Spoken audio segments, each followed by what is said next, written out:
earliest childhood memories is being sat in my neighbour's pale blue Jaguar XJ. The texture of the leather, the walnut dashboard, the smell of that oil. It was a real British icon. Wind the clock forward and I find myself in a brand new Jaguar XJ, and I have to say things are very different.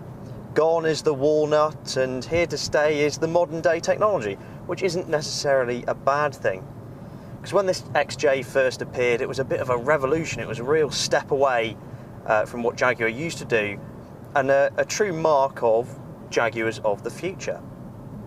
This is the brand new facelifted Jaguar XJ, and this specific car is in R Sport trim, which is new for this model year.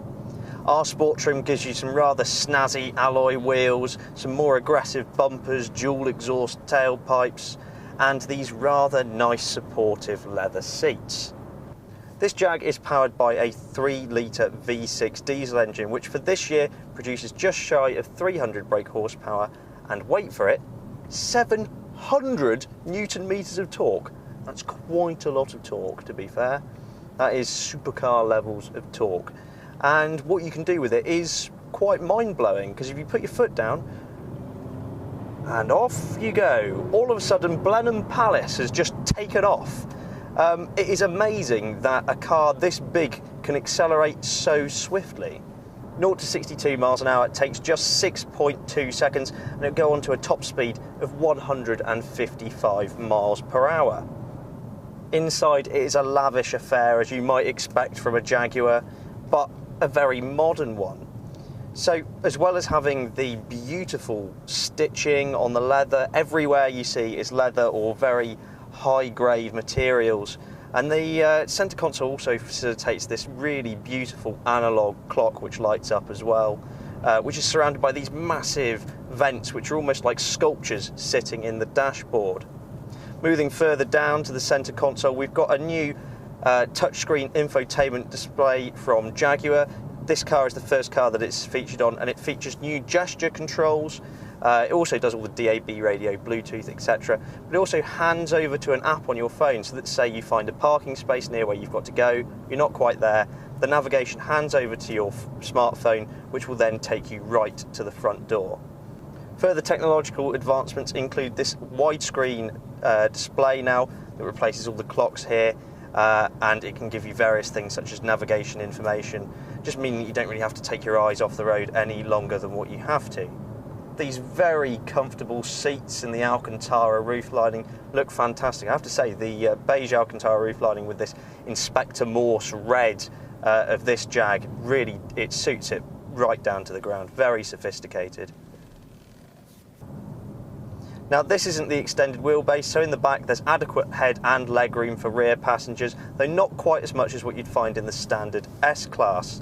That said, with your backside pressed firmly against that high quality leather, I highly doubt you'd be complaining, especially as back there you've also got your own climate control system.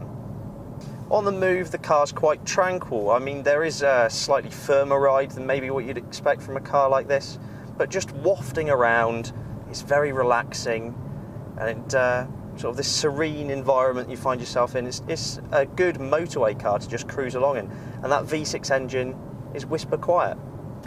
That said, call it into play and it's effortless torque, just moves you down the road at quite a rate of knots. And the thing with this car as well, it masks its speed very well, so you could glance down the speed and go, oh my god, didn't realise I was going quite that quickly, officer. Another nice touch of this specific car is the dual sunroofs up here. It lets lots of natural light into the cabin. So far, it's exactly what you expect of an XJ. It's big, it's comfortable, it's got a good sized boot to house all your gear. But Jeeves actually has a little secret, in that whenever you push this dynamic button down here, he actually handles fantastically. Find a twisting country road and this is no longer a great big luxury barge. It sort of shrinks around you with really good pedal feel, very direct turning. In dynamic mode, the steering weights up as well, so you've got a very accurate means of placing the car on the apex of a corner. And the body is very, very flat for this sort of car. You'd expect it to slosh all over the place with its soft springs, but because it is a little bit firmer than its rivals, it means that it retains composure, even through very fast corners. And as soon as that nose is pointed at a clearing and you put your foot down, that torque just delivers you. It really is quite sublime in the way that it drives. I don't think there's anything in this class that drives in the manner that this does. It's quite spirited. You go from just minding your own business, cruising along, and then all of a sudden an interesting road comes along and you can enjoy it. All of a sudden the chauffeur-driven car is being enjoyed more by the chauffeur.